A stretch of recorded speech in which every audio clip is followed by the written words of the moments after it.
seguimos aquí. Fari, en el bloque anterior tú me hablabas de la boda, pero no me quedó claro cuando hablabas de la excusa o de la justificación que había dado David Ortiz para, es decir, llevando en relación contigo, casarse con otra persona. No me quedó exactamente claro. Si tú me pudieras como explicar un poco cuáles fueron esas motivaciones. Mira, en conclusión, el resumen de la respuesta de él era que era un tema de negocio, que él se casaba por negocio, porque le convenía por una serie de cosas que en el futuro, dentro de su profesión, le iban a beneficiar estar casado con una norteamericana. Desde su estatus de tener residencia y luego hacerse ciudadano, hasta una serie de cosas que tenían que ver con los impuestos, una serie de cosas para cuando él comenzara a ganar un argumento común del que usa el dominicano, de que me voy a casar porque me voy a obtener mi residencia y luego mi ciudadanía, es decir, que era un tema conveniente para él en ese momento. En ese momento aparentemente sí. Y tú sabes que todos los peloteros, aunque cuando están recién firmados y están en esa época, no estén ganando mucho dinero, siempre tienen que en algún punto sí van a ganar y sí van a tener que pagar cosas. Entonces siempre tienen como esa idea de que tienen que cubrirse del Estado y ese tipo de cosas. Pero en general, en conclusión, lo que él me explicó era, lo que yo entendí de lo que él explicó, era que era un tema de negocio. O sea, para él. Pero ya ha pasado todo ese tiempo, ya ha pasado el tema de la boda, obviamente han pasado muchos años y luego estalla este problema, producto de que se ha visualizado como si se tratara de una lucha de intereses entre propiedades y demás. Pero ¿qué da origen a todo esto? ¿Qué detona que la relación entre ustedes se convierta en este conflicto que tenemos? Mira, la raíz de todo, ha sido primeramente el problema que tiene el señor con asumir responsabilidad y con decir la verdad. Eso es lo primero. Después del atentado, que él se va a los Estados Unidos, yo me voy a la ciudad de Miami, a la Florida, con mi hijo. Estamos hablando que el año pasado, cuando luego que David Ortiz recibió de manera accidental, como plantean las autoridades, un disparo, comienza todo el proceso, luego que se va a los Estados Unidos, tú intentas visitarlo en los... No. Él se fue en su avión ambulancia a Boston y yo decido irme a la ciudad de Miami, donde tengo un apartamento que nos dejó mi papá, a mí y a mis hermanas. No tiene nada que ver con el señor. ¿Qué pasa? Yo tengo intención siempre de que el niño vaya y visite a su papá, porque había muchas versiones en las redes sobre su estado de salud, pero yo no tenía nada oficial, porque su familia, sus amigos, personas que venían aquí a nuestra casa, se sentaban en nuestra mesa, ni siquiera me respondían los mensajes y una serie de cosas. ¿Y por qué tú decides ir a Miami y no a Boston? Porque como yo vi cómo nos lo recibieron y vi todo el escenario, y yo sé que la señora está ahí, no quiero llegar y ¿sabe? Causar como un revuelo con eso. Y luego me entero que fue lo mejor que pude hacer, porque la señora había creado una lista de personas que tenían acceso al piso, porque él tenía supuestamente un piso custodiado por el FBI, donde tenían acceso solamente las personas de esa lista. Ahí es que yo hago mi primer contacto con ella, para tratar de que ella incluya en esa lista a mi hijo. Y le dejo siempre claro de que yo no tenía intención ni siquiera de ir en ese viaje a la ciudad. Yo siempre le dije que iba a mandar el niño con mi mamá y con otra persona, porque mi mamá a veces se pone un poco nerviosa volando, pero que yo no iba a ir, que yo no tenía interés ni de ir a la ciudad, ni de ir al hospital, ni de tener ningún tipo de contacto ni con ella, ni con el enfermo, ni con nadie de esa familia. Y no hubo forma, ella nunca lo aceptó. Es decir, una conversación que ustedes tuvieron vía que teléfono. Te la puedo mostrar, que tengo el sustento. No, vía texto. Ok, vía WhatsApp. Entonces, finalmente, ahí es que tú te enteras de que cuál es la motivación de que no hace acceder que el niño vea a su padre. No sé. Entonces, a raíz de ese incidente, ¿qué degenera ese incidente? Bueno, ella llegó a un punto que dejó de contestarme los mensajes de texto, porque quedamos que ella decía que él estaba en una condición que le iba a afectar emocionalmente al niño, pero que cuando él estuviera mejor, ella me iba a avisar para que yo enviara el niño. Luego yo veo en las redes que él está llamando gente, que él está caminando, que está comiendo hielo, que está hablando. Entonces yo vuelvo y le escribo. Entonces ahí yo veo un cambio de actitud en ella. Entonces ahí yo decido incluir una abogada para hacer valer el derecho del niño. No, para que se comunicara con ella y ella viera que era un tema serio, porque ella dejó de responderme los mensajes de texto. Entonces mi abogada en ese momento le envía a ella una comunicación pidiéndole en nombre mío que permita que el niño lo visite. Entonces ella se consigue un bufete de abogados que empiezan a tener interacción con mi abogada diciendo que no puede ir y una serie de cosas. En ese lapsus de tiempo, mi abogada me dice, mira, como él es ciudadano de la Florida, porque él tiene su residencia en la Florida, podemos solicitar al tribunal que ellos representen al menor y soliciten la visita del niño a su papá en el hospital. No pueden obligarlo, pero pueden intermediar. Frente a todo esto, tú estás recibiendo la exigencia de tu hijo de que ciertamente quiere Claro, saber y está preocupado. Claro, porque mira lo que pasa. Ese día del atentado, él se paró de mi cama, como todas las mañanas cuando él estaba en República Dominicana. Cuando hablamos de él, estamos hablando de David Ortiz. Sí, señor. Si se paró de aquí, de donde estamos. De nuestro hogar, este era nuestro hogar. Digo era porque ya no somos pareja, ya él no vive aquí. Él se paró de nuestra cama, se fue a pelar con el niño mío, pasó a recoger el otro niño que se estaba quedando en la casa de su hermana. Hicieron un día normal de padre e hijos. Yo aproveché ese día, me fui a la finca que teníamos en Baní, o que tenemos, pero digo teníamos porque ya no tengo acceso a ir a ese lugar. ¿A ti te han limitado los accesos de las propiedades que usted Sí, tenía? porque ahora de repente era un patrimonio familiar, ahora todo es de él. Legalmente tú no figuras en ninguno de esos documentos. No, porque supuestamente él hizo una compañía, que también eso yo creo que debe estar en los tribunales, él hizo una compañía y habíamos acordado que él iba a poner como beneficiario al niño, porque yo estaba haciendo una serie de inversiones y como él tenía un compromiso legal con otra persona en otro país, si él llegaba, como supuestamente él estaba supuesto, a divorciarse de esa persona, esos bienes no se vieran afectados. Es decir, él te había dicho que había la posibilidad de que se divorciara. Sí, él tiene toda la vida preparándose para ese momento, según él, en sus teorías. Por eso te digo que él es un mago de la mentira.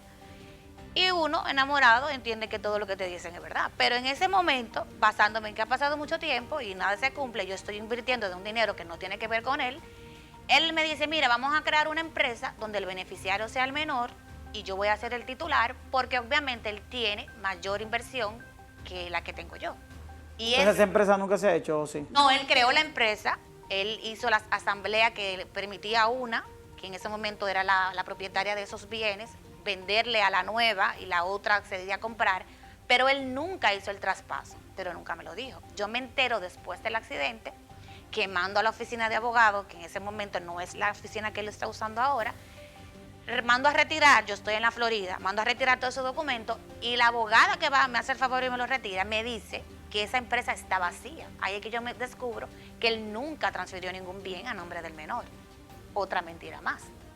Es decir, que lo que él le había vendido a su hijo, de que ciertamente había Porque un él me patrimonio. había vendido a mí para yo poder seguir invirtiendo en esas propiedades, de que eso al final iba a ser patrimonio de nuestro hijo, porque yo nada más tengo un solo hijo, él tiene varios con diferentes mujeres. Era para proteger el bien del menor, porque nadie, o sea, por más tonta que yo sea, yo no me voy a poner a invertir un dinero que es mío en una cosa donde yo no tengo dominio ni voy a tener control en caso de que pueda pasar cualquier tipo de Es decir, que situación. la exigencia que tú pudieras tener no es producto de un patrimonio de simplemente de que tuvieron una relación, sino de que tú ciertamente invertiste parte de tu patrimonio en lo que ustedes han construido. Claro, independientemente de pareja, éramos socios. Porque si tú estás invirtiendo en una casa en construcción y yo estoy invirtiendo, de alguna manera somos socios. Entiendo yo que ese es el término que se Y debe aparte usar. de las propiedades, ¿ustedes tenían algún otro tipo de empresa que generara algún tipo de utilidades o solo Mira, propiedades? él tiene otras empresas de unos apartamentos que él tiene en Catcana, pero esos apartamentos él lo hizo a modo de inversión junto con la señora. O sea, yo no te puedo decir que yo tengo participación de eso. Lo que sí hicimos nosotros fue que era por donde nosotros nos movíamos como familia, que era este apartamento donde vivíamos, la finca de Baní y la casa de playa de Samaná, que es de donde el desalojar menor. Entonces, en este momento, tú tienes solo acceso a esta propiedad donde estamos. Exactamente. Ya tú no tienes acceso a la propiedad donde se generó el incidente con el menor y con tu madre. Exactamente. Solo en esta. Que aprovecho y aclaro que se quiso vender que yo tenía o que yo tengo propiedades del señor confiscadas. Eso no es verdad. Porque si usted tiene una pareja y usted la lleva a vivir a un lugar y todos los servicios están a nombre de esa pareja, esa persona no le ha confiscado nada.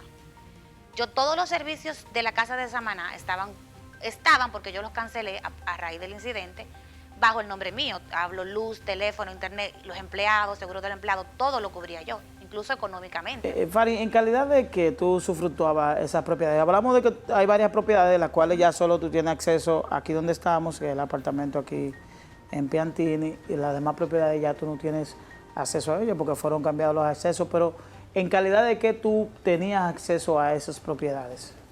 En calidad de propietaria. Pero, es decir, tú participaste, tú la construiste, tú te Mira, llegaste ahí, en el tema específico, es una casa que él compró, ¿cuál es la...? En el tema específico de este apartamento es un proyecto de él. Él eligió el apartamento, él se enamoró, él lo decidió todo. Samaná era un sueño mío. Yo desde mucho tiempo antes, como conocí la zona, me encantaba. Le elegimos, estaba de oportunidad, elegimos el solar. Yo elegí, había varias opciones, yo elegí cuál solar íbamos a hacer. Contraté el arquitecto, que todo eso te lo puedo sustentar. Participé, o sea, yo lo administré el proyecto económicamente, o sea, todo. ¿Tú tuviste inversión también o era una inversión? No, también yo tuve inversión económica en el proyecto.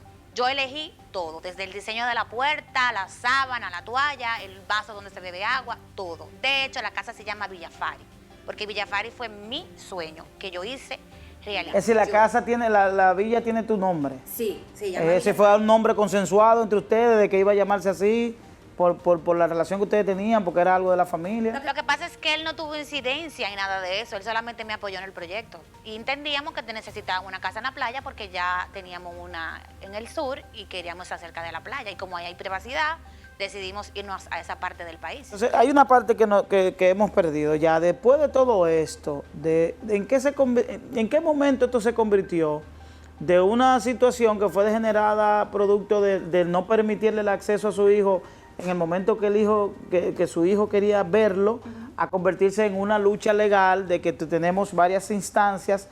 Aquí tenemos incluso violencia verbal, tenemos, es decir, hay varios sometimientos que ya esto se ha convertido en un problema jurídico, ya de pasar a algo que se pudo haber solucionado con que simplemente su hijo lo viera, se ha convertido en todo un problema. Incluso recientemente acaba de archivarse una acción que ustedes han interpuesto. Independientemente de que más adelante vamos a conversar con los abogados, yo quiero que tú más o menos me des un perfil de todo este tema ya. ¿En qué momento cambia todo esto? Mira, todo comienza alrededor del accidente cuando el señor recibe el tiro. Tenemos el primer episodio es que el niño no tiene acceso a su papá, que está supuestamente, digo supuestamente porque no puedo confirmar en qué momento estaba o no estaba en coma, como él alega. Cuando me doy cuenta legalmente que mi hijo en Estados Unidos no está reconocido, no está homologada la paternidad, independientemente de todo lo que se ha hablado, yo asumo que como una firma o algo lo voy a resolver. Me doy cuenta de la negativa de él de aceptar la paternidad en Estados Unidos, que me imagino, asumo que por un tema económico, no sé. Empiezo un proceso luego que él sale del hospital para homologar la paternidad, porque veo la negativa de él, que fue tanto que duramos un año en los tribunales americanos hasta que un juez decidió que él fuera, o sea, que aceptar la moción de que en verdad yo tenía un caso y lo tenía sustentado y que él era el padre de mi hijo. No fue un acuerdo como él vendió en las publicaciones. Es decir, de que él vendió de que ustedes tenían un acuerdo, de que tú si retirabas un asunto, No, yo nunca condicioné la situación en Estados Unidos con la de aquí porque no tiene nada que ver. Las de aquí se generaron a partir de que yo empiezo ese proceso en Estados Unidos. Él cambia. Él trata de que yo lo desestime ese proceso, que lo retire. Empiezan las amenazas, las intimidaciones. Empieza él a demandarme aquí, en República Dominicana, con la intención de violentar el curso legal que llevaba ese proceso en Estados Unidos. Y ahí es que todo empieza a desmoronarse. Hasta la parte que tú acabas de mencionar, que llegamos a... ¿Qué te atribuyes a ese cambio de él en la actitud? Es decir, de un David Ortiz de familia que venía aquí a su casa, que ustedes tenían una relación, ¿a qué te atribuyes que él haya cambiado de manera brusca toda esa parte familiar que ustedes mantenían? Lo que pasa es que con el accidente, desde mi punto, se abre una caja de Pandora y comienzan a salir cosas que antes la gente no se imaginaba y no sabía. O sea, ¿cuáles cosas? Por ejemplo, que él ya era de dominio público que él tenía una doble vida. Por ejemplo, en este país todo el mundo entiende que yo era su esposa. Ya todo el mundo comienza a ver que es mentira, que él tiene una esposa en Estados Unidos, que la vida que llevaba, quiénes eran sus amigos. Comienzan a hacer una serie de cosas de parte de él que ya no encuentra cómo justificar. Pasa lo del niño, por ejemplo, cuando él estuvo interno, él llamó personalmente a mi hijo, que estaba todo eso deprimido en una cama, niño de 11 años, porque quería ver a su papá, y él mismo le pide por teléfono que no vaya a verlo. Imagínense cómo eso impacta a un niño que ni siquiera sabe si su papá está vivo o está muerto. Porque él incluso me decía, mami, cuidado si está muerto, y no lo quieren decir, porque nadie me ha dado información.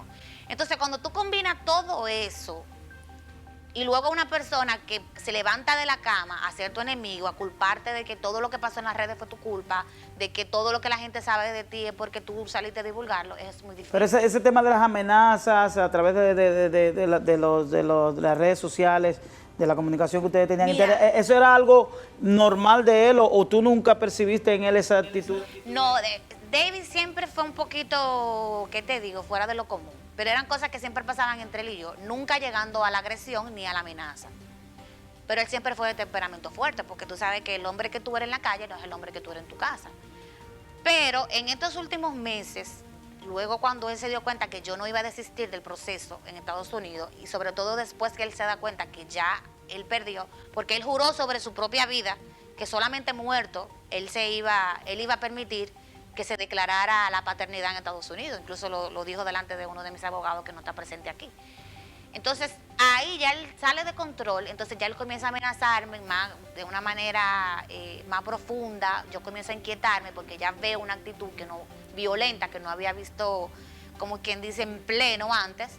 Y entonces ya definitivamente nos vimos obligados a tomar acciones. Antes de irnos a la pausa para conversar con los abogados, yo quiero que tú me describas. Hay un momento que fue en el cual tú tuviste contacto con él luego de todo lo que ha pasado, que fue cuando tuvieron la cita en la Procuraduría General de la República, que de ahí salieron algunas informaciones. ¿Qué ocurrió en ese momento cuando ustedes tuvieron contacto? ¿Fue el primer contacto que ustedes tuvieron luego del conflicto? Ese día fue la primera vez que yo lo vi después del día 10 de junio, cuando él se va hacia Boston. Yo vi el hombre que yo estaba acostumbrada a ver en los momentos de presión y de inconformidad. Hasta cierto punto violento. ¿Alguna amenaza en ese momento? Sí, él nos amenazó a mi abogado y a mí, delante de incluso todas las fiscales que estábamos ahí, y todo el mundo se quedó como normal, como que no pasaba nada. Incluso él mismo da por terminada la reunión, que mi abogado te puede sustentar lo que te digo, porque ya teníamos demasiado tiempo hablando lo mismo, y él tiene muchas cosas que hacer y él tenía que irse. En este momento ya, para nosotros, ¿cuál es, en términos legales, qué exige Fari Almanzar a David Ortiz? Que se reconozca mi derecho como propietaria, como inversionista o como él quiera llamarlo, que se reconozca mi derecho, porque él ha querido desacreditarme, agregar cosas que no tienen nada que ver y no reconocer mis derechos económicos. Es decir, ustedes no han podido conciliar esa parte, es decir, no ha habido forma, no ha habido contacto, los abogados, entre abogados no se han podido entender, no hay una manera de conciliar eso, sino que tiene que ser a través... No, a él no le interesa. Yo veo por las acciones que él ha tomado y la manera en que él se está manejando que a él no le interesa llegar a ningún acuerdo. Y esto ha degenerado en todos estos sometimientos. Sí. Estos sometimientos, ¿pudiéramos los abogados explicar qué representa cada uno de estos? Yo preferiría que fueran ellos que te explicaran cómo hemos llegado a cada parte de eso, que ha sido un largo viaje en poco tiempo. Fari, gracias, Fari. Vamos a hacer una pausa, vamos a retornar con los abogados y luego vamos a concluir para que tú pudieras enviar un mensaje a la familia. Es decir, yo creo que es un momento también de que tú puedas decirle algo a algunas personas que sin conocerte han emitido opiniones. Ya yo creo que con lo que tú has dicho hoy, mucha gente puede cambiar ciertamente la percepción que tiene, porque tú eres una persona que dentro del marco has hecho tus inversiones, no es como sea... No, y sobre todo dejar claro que yo no tengo una persecución contra esa persona, que yo no tengo un tema personal con esa persona, como se quiere vender, que no es un tema de celos, como él quiere vender, ni tampoco económico. Yo no estoy exigiendo más de lo que es justo y de lo que yo entiendo que me pertenece. Porque él en algún momento también ha dicho que todo esto obedece a que él ha querido romper la relación y que esa parte como pero ¿cuál relación? ¿Cuál relación? Porque si tú te paras de mi cama, te vas, recibes un tiro y te vas para otro país y ni siquiera está en la posición de aceptar a tu hijo, que tú lo viste, no lo viste nacer, pero has vivido con él desde el día que nació, ¿qué relación? Dime. Cuando se descubrió lo de República Dominicana, ¿verdad?, se vio obligado a desistir en República Dominicana de la negación de paternidad. Y en Estados Unidos el tribunal falló reconociendo esa paternidad por las pruebas aportadas por los abogados en Estados Unidos. Las amenazas expresas y veladas dieron lugar a que tuviéramos la necesidad de interponer una denuncia por violencia de género ante el departamento correspondiente, la Procuraduría Fiscal del Distrito Nacional. Eso fue en mayo de este año 2020, es decir, aproximadamente un año después del inicio de las acciones legales en reconocimiento de paternidad, que dieron lugar obviamente a que él tratara de que se desistiera de esa acción en Estados Unidos por circunstancias que él mismo entenderá. Hola mis amigos, yo soy Dari Terrero de La Gente Habla. En este momento difícil que vive la República Dominicana por el paso de la pandemia del COVID-19, la mejor decisión y la mejor recomendación es que te quedes en casa. Quédate en casa. Estamos atravesando momentos muy difíciles en la República Dominicana. En este momento estamos en el pico de la pandemia, donde pudiéramos estar enfrentando contagio en términos sociales, en términos de los vecindarios, de los barrios, y la mejor recomendación es que te quedes en casa. Por el bien tuyo, de los tuyos y del país, quédate en casa. Continúa con el contenido de La Gente Habla con Dari Terrero.